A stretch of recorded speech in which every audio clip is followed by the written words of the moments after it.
Et l'invité ce matin, c'est vous, Dominique Potincan. Bonjour. Bonjour. Et merci d'être avec nous ce matin. Vous avez un programme, je sais, chargé en cette fin de semaine puisque vous présidez à l'association des Arts et des Mots à Longeville-sur-Mer et vous organisez ce week-end la deuxième édition des Nuits de la Lecture. Avant de parler de 2026, petit retour en arrière sur 2025 où vous avez lancé cette première édition des Nuits de la Lecture à Longeville-sur-Mer. Qu'est-ce qui vous a poussé, si je puis dire, à vous lancer dans le grand bain, entre guillemets ? Ce qui m'a poussé, c'est l'amour de la lecture, le plaisir de la lecture et le plaisir de partager la lecture. Alors, les Nuits de la Lecture existent au niveau national depuis 2017. Et nous, à Longeville-sur-Mer, nous faisons notre deuxième édition. Effectivement, c'est un événement national porté par le Centre national du livre et le ministère de la Culture. Vous avez donc créé l'association exprès pour pouvoir organiser différents événements à Longeville. Exactement, elle a été créée en février 2024, essentiellement pour créer et organiser des événements culturels et notamment les Nuits de la Lecture, cet événement national.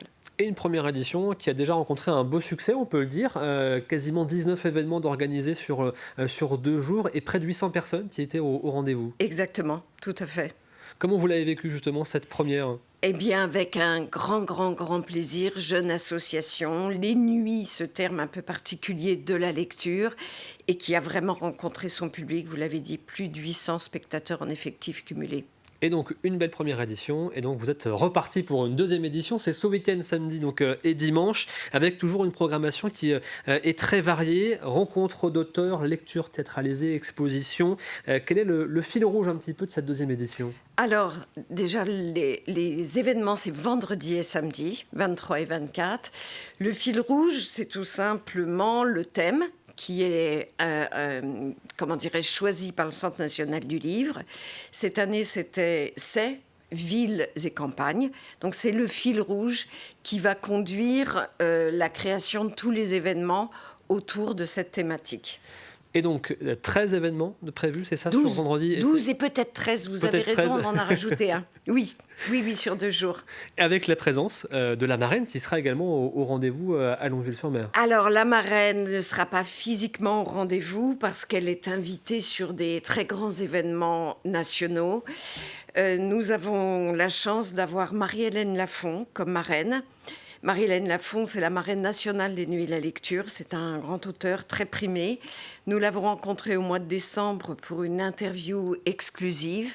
Elle a accepté d'être notre marraine et nous projetterons 2 fois l'interview exclusive qui a été réalisée à Paris.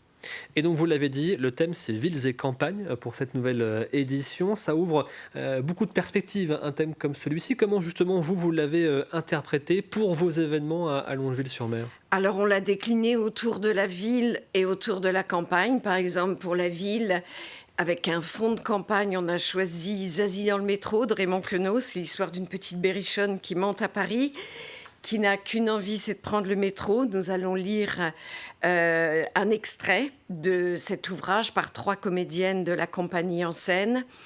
Nous déclinons aussi la campagne. Longeville, c'est la campagne, mais sa particularité, c'est d'être aussi le littoral.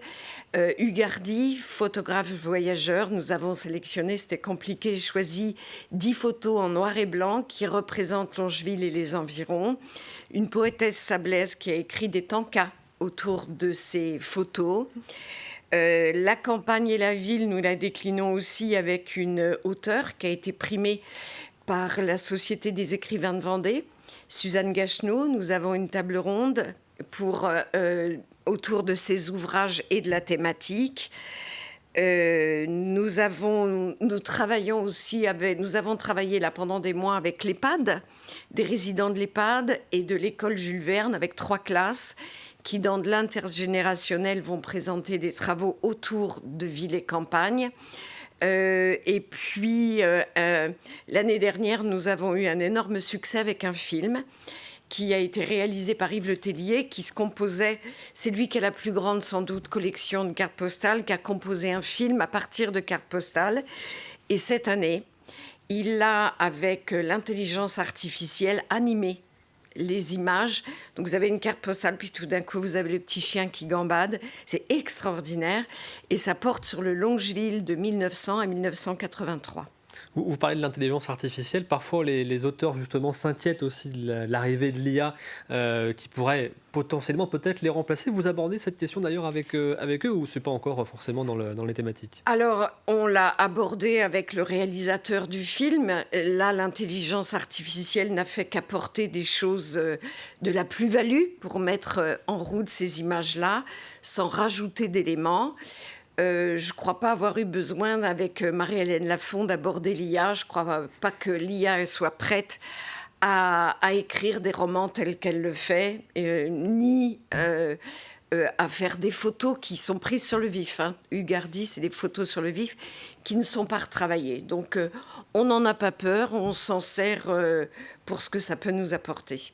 Comment vous sélectionnez justement les différentes œuvres et ouvrages que vous souhaitez mettre en avant à l'occasion de cet événement? C'est un travail, j'imagine, de recherche, d'études, de suivi durant toute l'année, un travail d'équipe aussi autour de vous? Tout à fait, on a un comité d'organisation, on attend avec impatience généralement le mois de mai que le Centre national du livre sort le thème, annonce le thème, et là on est sur les starting blocks et on met en route notre imagination et on cherche plutôt des artistes locaux pour les mettre en valeur, parce qu'il y a beaucoup de personnes de qualité qui produisent des choses formidables sur notre territoire, avec le choix, pour que ce soit peut-être plus attractif et plus national, d'une marraine qui a une envergure nationale. Mais voilà, on réfléchit, on se met en route, qu'est-ce qu'on a lu, qu'est-ce qu'on a regardé, on cherche des photos, des nouvelles idées pour ne pas reproduire la même chose que l'année dernière.